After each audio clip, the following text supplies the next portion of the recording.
چاند کے 2 ٹکڑے کر دیے. تو یہ چاند کے ٹکڑے کس طریقے سے ہوئے اس کے بارے میں تھوڑا ذکر ہے. یہ دشمن اسلام یعنی کہ ابو جہل اور مکہ کے بڑے بڑے سردار جو اللہ کے رسول کے دین کو پسند نہیں فرماتے تھے. کس کی وجہ سے؟ مال کی وجہ سے. اکڑ تھی, غصہ تھا, نفرت تھی, عداوت تھی, محبت نہ تھی. جس کو نبی پاک پیغمبر سمجھا رہے ہوں, جس کو میں سمجھا رہی ہوں, یعنی کہ میں آپ کو سمجھا رہی ہوں, تو پھر بھی کتنی اچھے طریقے سے بات سمجھ میں آ رہی ہوگی اور کتنے گھرانے ہدایت پر آ رہے ہیں ماشاءاللہ الحمدللہ. آج علماء کرام سمجھا رہے ہیں, لوگ آ رہے ہیں اللہ کے دین کی طرف. وہ یہ دیکھو کہ پیارے پیغمبر جس کو سمجھا رہے ہوں گے اور پیارے مصطفیٰ کا حسن ان کے سامنے ہوگا آنکھوں کے, اور ہر ایک معجزے دیکھ رہے ہوں گے, پھر بھی وہ ایمان لے کر نہیں آئے. کس کی وجہ سے؟ غصے کی وجہ سے, عقل کی وجہ سے, مال پر تکبر کرنے کی وجہ سے. یہی چیزیں ہیں جو ایمان لانے سے انسان کو روکتی ہے. روایت میں آتا ہے, حدیثوں میں آتا ہے کہ 2 انسان کبھی دین سے جڑ نہیں سکتے. نمبر 1 شرم کرنے والے, حیا کرنے والے. دوسرا بتایا متکبر انسان کبھی بھی دین سے نہیں جڑ سکتا, نہیں سیکھ سکتا. اپنے آپ اکیلا چاہے کرتا رہے گا, لیکن وہ ایسے مجموعوں میں محفلوں سے دور رہے گا. تو 2 انسان کبھی دین نہیں سیکھ سکتے. تو مکہ کے جو سردار تھے, جو میں بتانا چاہ رہی ہوں بات, ابو جہل مکہ کے بڑے بڑے سردار, جس میں کچھ کے نام بھی دیے ہوئے ہیں, ولید بن مغیرہ, ابو جہل, عاصم بن وائل, عاص بن ہشام, اسود بن عبید, یعقوب, زامہ بن اسود, نضر بن حارث.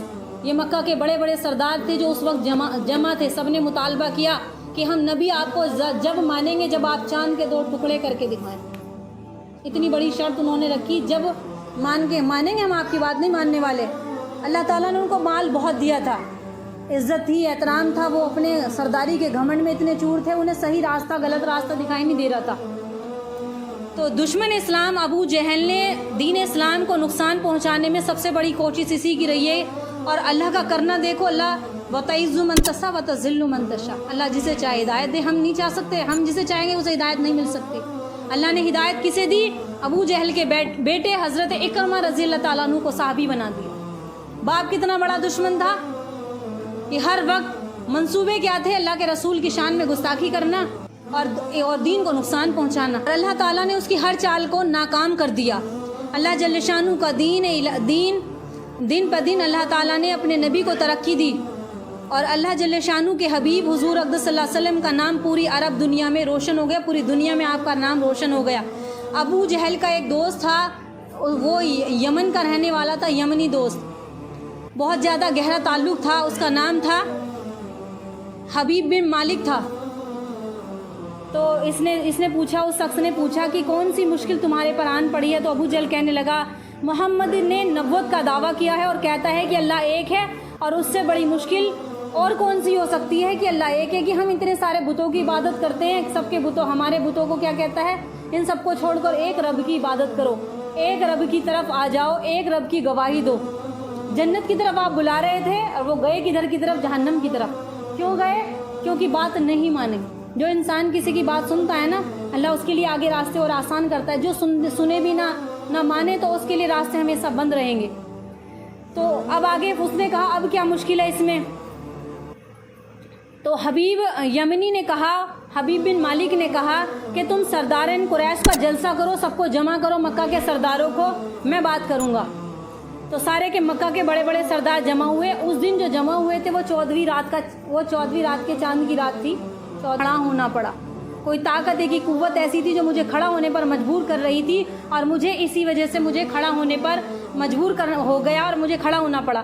تو جب محمد صلی اللہ علیہ وسلم تشریف لائے تو ان کے احترام کی وجہ سے میں کھڑا ہو گیا. تو حضور پاک صلی اللہ علیہ وسلم قریش کے اجلاس میں تشریف لائے. حبیب بن مالک نے آپ کا پرنور روشن چہرہ دیکھا تو اس کا دل ابھر آیا. جب پرنور چہرہ, نبوت والا چہرہ اور سیرت والا چہرہ دیکھا پیارے رسول کا, تو اس کا دل ابھر آیا. جب ابھر آیا تو ایسا نورانی چہرہ کسی جادوگر کا نہیں ہو سکتا. ایسا نورانی چہرہ کسی جادوگر کا نہیں ہو سکتا, کسی جھوٹے کا, نعوذ باللہ, نہ کسی جھوٹے کا ہو سکتا ہے.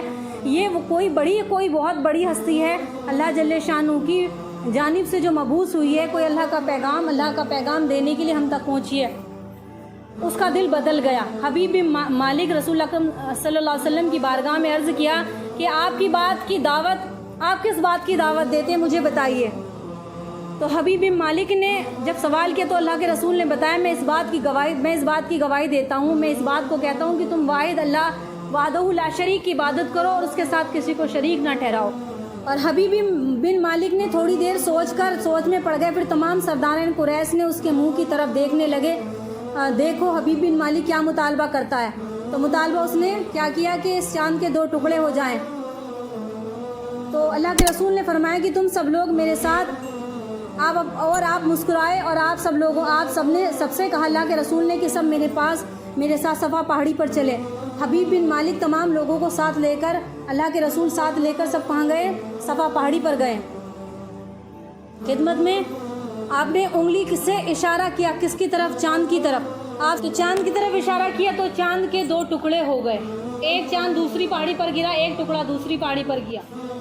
لوگوں نے جتنے بھی سردار کھڑے ہوئے تھے اپنی چہرے پر کپڑا رکھ لیا اور تعجب ہونے لگا، وہ یقین کس طریقے سے کریں، معجزہ اپنی آنکھوں سے دیکھ رہے ہیں۔ یہ چھوٹا معجزہ نہیں تھا۔ اور آج ایمان والے بھی سن لو کان کھول کر، جو دنیا میں کامیابی رکھتے ہیں اپنے آپ میں، تو سن لو کہ اتنے بڑے بڑے معجزے جو اللہ تعالیٰ نے اپنے حبیب کے ذریعے سے معجزات دکھائے، یہ یقین کرنے کے لیے تھوڑے نہیں۔ یقین کرو اللہ اور اس کے رسول کی باتوں پر، یقین کرو قرآن پر، یقین کرو، ہر گندگی کو اپنے اندر سے دور کر دو، اپنے نفس کو پاکیزہ کر لو۔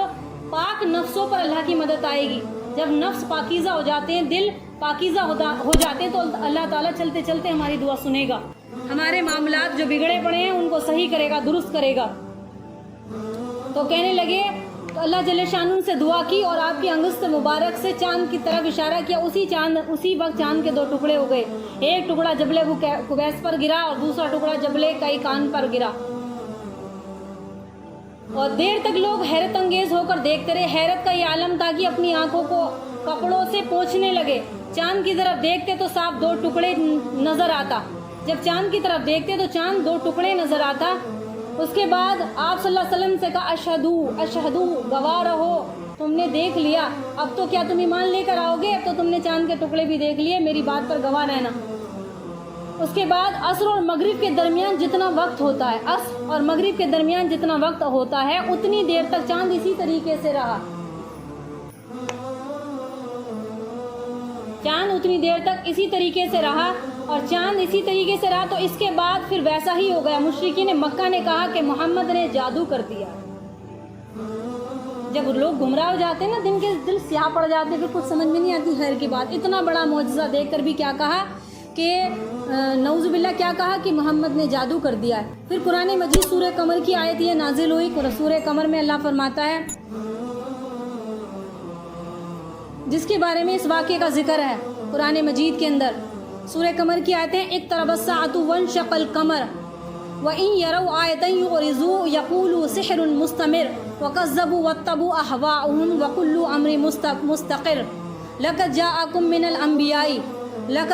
مِّنَ الْأَنبِيَاءِ مَا ترجمہ ہے قیامت قریب ہے اور چاند 2 ٹکڑے ہو چکا ہے۔ اللہ فرماتے ہیں قیامت قریب ہے، چاند 2 ٹکڑے ہو چکا ہے، اور یہ لوگ کوئی نشانی دیکھتے ہیں تو منہ پھیر لیتے ہیں۔ اللہ فرماتا ہے انہوں نے یہ نشانی دیکھی اور پھر بھی منہ پھیر لیا، منہ پھیر لیتے ہیں، کہتے ہیں کہ یہ تو جادو ہے جو ابھی ختم ہونے والا ہے، اور انہوں نے جھٹلایا اور اپنی خواہشات کی پیروی کی، اپنے نفس کی بات مانی، اور ہر کام کا وقت مقررہ ہے، ہر کام کا وقت مقررہ ہے۔ ان کے پاس ایسی خبریں آ چکی ہیں کہ ان میں عبرت ہے، اور یہ کافی بڑی صورت ہے، چند لائنوں کا میں نے ترجمہ کیا اس میں، تو جس میں بتایا کہ چاند کے 2 ٹکڑے ہو چکے ہیں، لیکن پھر بھی یہ لوگ نہیں دیکھتے، جھٹلاتے ہیں اور خواہشات کی پیروی کرتے ہیں۔ مشرکین مکہ نے کہا محمد نے جادو کر دیا ہے، تم باہر سے آنے والے مسافروں کا انتظار کرو۔ اب انہوں نے کیا کہا کہ جو باہر سے مسافر آئیں گے نا، جو کہیں مکہ کے اطراف میں باہر گئے ہوں گے، جب وہ آئیں گے تو ان سے پوچھنا کہ اگر یہ چاند کیونکہ سب کو دکھائی دیتا ہے تو انہوں نے بھی ضرور دیکھا ہوگا، اب ان سے پوچھنا۔ تو جب مسافر آنے لگے الگ الگ جگہ سے، شہر میں داخل ہونے لگے، تو الگ سے سب سے پوچھ تاچھ کی جانے لگی، کیا تم نے چاند کے 2 ٹکڑے ہوئے دیکھا ہے؟ کیونکہ کوئی 1-2 منٹ یا 2 منٹ یا 4 منٹ یا کچھ لمحہ کا تذکرہ نہیں تھا، عصر سے مغرب کے درمیان جتنا وقت ہوتا ہے اتنی دیر تک وہ لوگ آنکھوں سے دیکھتے رہے۔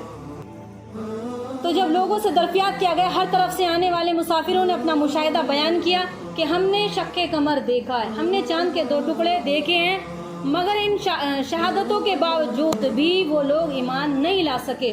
یہ کہا کہ یہ تو سحر مستمر ہے، جس کے بارے میں نے آیت پڑھی ان اقترب الساعۃ وانشق القمر وان یروا آیۃ یعرضوا ویقولون سحر مستمر، کہ یہ ایسا جادو ہے جو بھی ختم ہو جائے گا اور یعنی ان قریب اس کا اثر زائل ہو جائے گا۔